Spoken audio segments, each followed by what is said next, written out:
మీ పిల్లల్లో గనక iron deficiency anaemia ఉంది అనుకుంటే గనక ఈ సంకేతాలని ఖచ్చితంగా చూడండి. ఫస్ట్ పాయింట్, మీ పిల్లల చేతిని మీ అరచేతితో పాటు ఇలా పెట్టి చూస్తే గనక కంపేర్ చేస్తే పాలిపోయి ఉంది మీ చేతి కంటే గనక that is one of the first sign.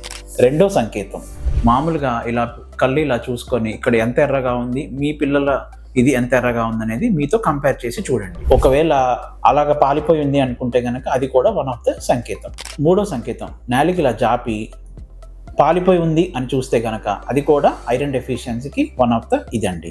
So ఈ 3 సైన్సే కాకుండా పిల్లల ప్రవర్తనలో కూడా కొన్ని మార్పులు అనేవి వస్తాయి. సో అవేంటి అనుకుంటున్నారా?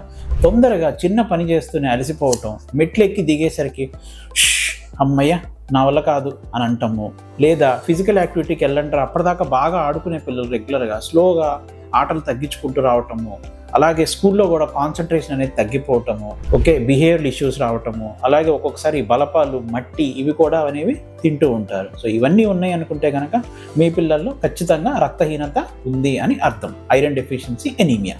Thank you.